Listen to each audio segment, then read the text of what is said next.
right, fourth graders. So we are in week 2 vocabulary. Just as a reminder, these vocab words are coming to you from the text that we read the week before. So these words are coming from the story Song and Dance Man. The first word that we want to talk about is the word reminisce. Go ahead and try saying that word. Reminisce. Very good. When we reminisce, we think or talk about events that happened in the past. For example, Grandpa, who used to be an entertainer where he sang and danced when he was young, he then reminisces or tells his grandchildren about these good old days. So we're usually using the word reminisce when we talk about pleasant or enjoyable events from the past. So I want you to think right now, what is something in your past that you reminisce about with your family and friends? If you have someone next to you, you can use that language frame. If you are by yourself, you can think in your head to answer this question. I reminisce about.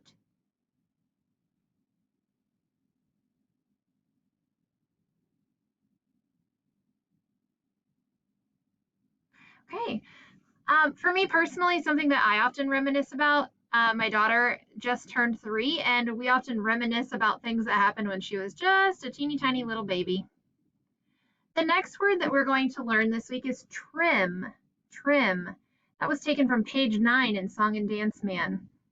The word trim can mean to decorate or add ornaments to something. So to make something more decorative. In the story, we read that Grandpa's old trunk is trimmed or decorated in leather and gold.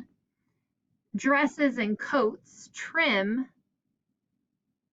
or decorate the collars or cuffs with fur or velvet. When you make a special card for someone, you trim it or decorate the edges with fancy designs. Now, I know what you're thinking. Trim actually has another meaning, doesn't it? That's right. So trim is a multiple meaning word. It can also mean something else. What is it that we often refer to when we hear the word or when we hear this word trim? Again, if someone's next to you, you can turn and talk or think to yourself using this language frame. I think trim also means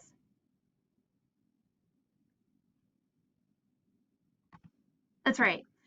We're usually thinking about like a person's haircut almost, like you're going to cut or clip something to make it tidy or fit. The next word that we're going to learn is transform. Well, Grandpa puts on a show for his grandchildren. And I remember in the text, Grandpa, when he dances, they begin to forget that it's Grandpa because he transforms from this slow-moving old man into a singing and dancing entertainer. So what does the word transform mean? Well, it means to change completely.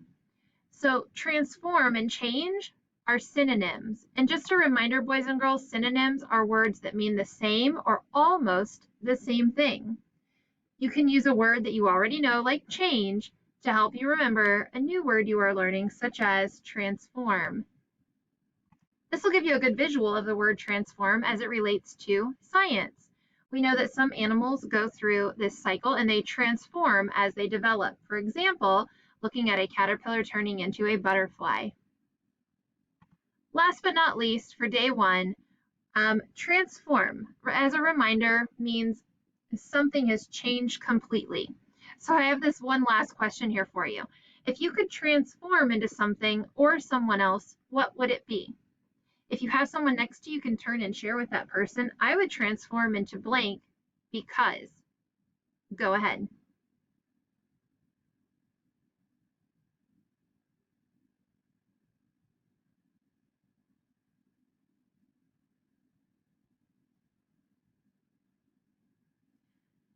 Okay, so for my example, I think I would transform into, so I have a basset hound. Those are the dogs that walk like really low to the ground. And I would probably transform into a basset hound because I have always wondered what life is like for my dog, Abigail. She's really low down to the ground, and I just kind of wonder what the world looks like from her view or her perspective. So that wraps up day 1. Tomorrow we'll go on to day 2 to revisit the words reminisce, trim, and transform. Thanks.